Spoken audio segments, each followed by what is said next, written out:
On March 18, 1990, it was a quiet night in Boston. The streets were calm, the city was asleep, and inside the beautiful palace-like halls of the Isabella Stewart Gardner Museum, history was hanging peacefully on the walls.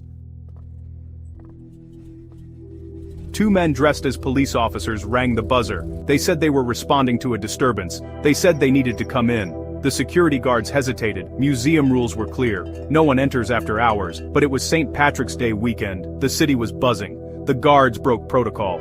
And with that single decision, the largest art heist in American history began. Inside those walls hung masterpieces by legends: Rembrandt van Rijn, Johannes Vermeer, Edgar Degas, works that had survived centuries, wars, revolutions, time itself, but they would not survive this night. Once inside, the two officers calmly informed the guards that there was a warrant for their arrest. Within minutes, the guards were handcuffed, duct-taped, and taken to the basement. No alarms were triggered, no calls were made. For the next 81 minutes, the thieves moved through the museum freely. 81 minutes, not rushing, not panicking, calmly selecting, not random art, not careless destruction. They knew what they were looking for. They removed 13 works, a Vermeer, several Rembrandts, Degas sketches, a Chinese bronze beaker, a finial from a Napoleonic flag, total estimated value, over $500 million. And yet, no money was exchanged, because these masterpieces were never sold. They vanished. The morning after, when police arrived, they didn't just see a crime scene, they saw empty frames, and those empty frames would become symbols. But to understand the depth of this loss, we need to go back further, back to 1903, to a woman named Isabella Stewart Gardner. She was not just a collector, she was a visionary. She traveled across Europe, acquiring paintings, sculptures, manuscripts, tapestries, each piece selected with intention. When she built her museum in Boston, she didn't design it like a typical gallery. She created a living work of art, a Venetian-style palace with a courtyard filled with seasonal flowers. The rooms were arranged exactly the way she imagined. In her will, she made one unusual demand. Nothing could be moved, nothing could be rearranged. If anyone changed her design, the entire collection would be sold off. That was her condition. She wanted the museum to remain frozen in her vision forever. And for nearly 90 years, it did. Until that night. The thieves walked into the Dutch room. They approached Rembrandt's masterpiece, The Storm on the Sea of Galilee, the only seascape Rembrandt ever painted. With knives, they cut it directly from the frame, not delicately removed, cut, canvas torn from history. They took A Lady and Gentleman in Black. They took The Concert by Vermeer, one of only 36 known Vermeer paintings in existence. Think about that. Out of all the Vermeer paintings in the world, one disappeared that night. Gone. They even took a tiny self-portrait etching by Rembrandt, no larger than a postcard. Some works were incredibly valuable, others made little financial sense, which raises the question, was this about money or something else? For 81 minutes, the thieves wandered the museum. They skipped over far more valuable pieces. They ignored paintings worth even more than what they stole. It wasn't random, but it wasn't fully logical either, and that mystery has fueled speculation for over 3 decades. When the guards were finally freed the next morning, it was already too late. The art was gone, and it has never been seen publicly again. The FBI launched one of the most extensive art crime investigations in history. The Federal Bureau of Investigation, specifically its Boston field office, took the lead. Leads poured in from around the world. There were rumors of paintings hidden in warehouses, and stories of art buried underground. Some even claimed that organized crime was involved. Some investigators suspected ties to the Boston Mafia. Names surfaced, informants whispered, and deals were offered, but, every promising trail eventually went cold. In 2013, the FBI announced they had identified the thieves. They believed the culprits were now dead, but they did not reveal their names publicly.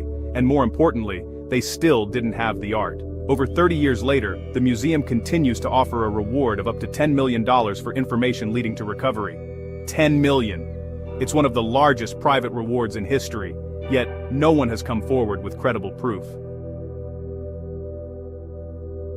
And the frames remain empty. If you walk into the Dutch room today, you will see them. ornate golden frames, beautiful, heavy, and empty. They were never replaced. The museum could have filled those spaces with replicas. They could have rearranged the room, but they chose not to. Because, the absence tells a story. A silent reminder of loss, of vulnerability, of unfinished business. Art theft is not just about money. It's about memory, identity, and cultural heritage. When a painting disappears, it's not just a canvas that vanishes. It's a piece of human history. The storm on the Sea of Galilee wasn't just paint on fabric. It was a window into the 17th century, into Rembrandt's imagination, into a moment captured forever, until it wasn't. And Vermeer's The Concert, it represented a master's delicate handling of light, a scene of music and harmony. Now, it's just an empty rectangle. Imagine if someone removed a chapter from a history book, not just ripped out one copy, but erased the chapter entirely. That is what this theft did. But here's the most haunting part. These works cannot legally be sold. Any major collector, auction house, or museum would instantly recognize them. They are too famous, too documented, too iconic. So why steal them? Experts believe stolen masterpieces like these often become currency in the criminal underworld.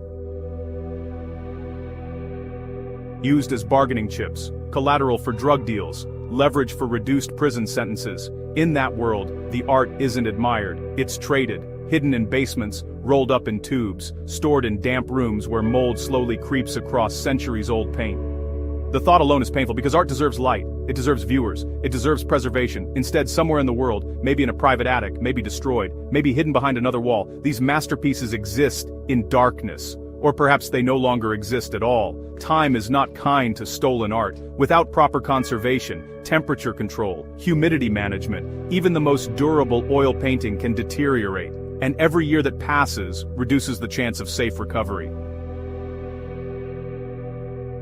Still, hope remains, because history has seen stolen art return decades later, sometimes unexpectedly, sometimes anonymously, sometimes discovered in the most unlikely places. The Gardner Museum continues to update leads, investigators still receive tips, the FBI still dedicates resources.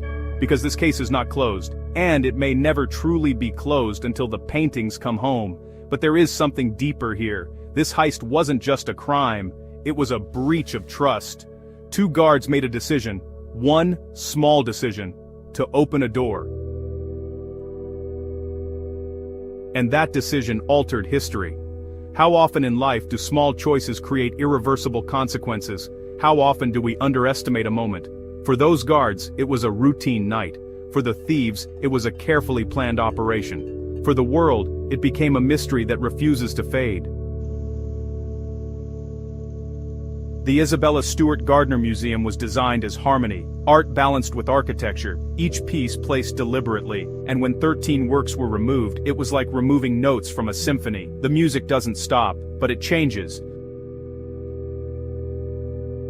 Visitors today still walk through the courtyard, they admire the flowers, they study the remaining masterpieces, they pause in front of empty frames, and they imagine, what did it look like? How did the room feel before? What stories were told through those missing images?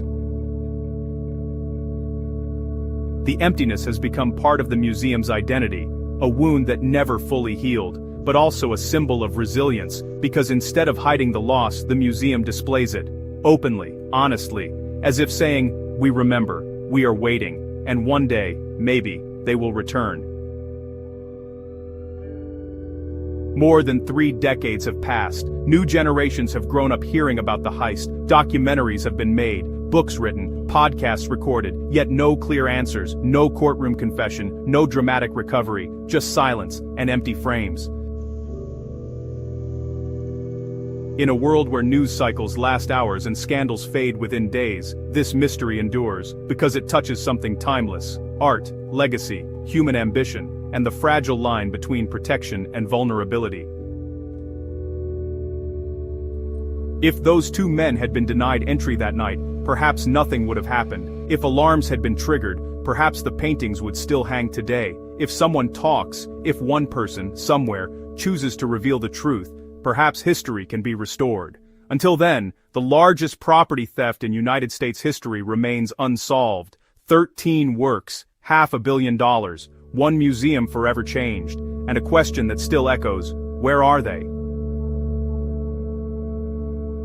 Some believe the paintings are hidden in Europe, others suspect they were destroyed to eliminate evidence, and, some think they are locked away in a private collection, admired in secret by someone who knows they can never reveal them. But if art is meant to be seen, then stolen art is trapped, silenced, stripped of its purpose. And maybe that is the greatest tragedy, because Isabella Stewart Gardner didn't build her museum for secrecy, she built it for experience, for wonder, for public joy.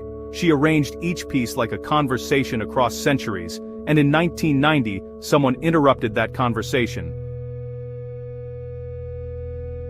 Yet, even in absence, the art still speaks. It speaks through investigation files stacked high, through agents who refuse to give up, through visitors who stand before empty frames and feel something missing. It speaks through hope.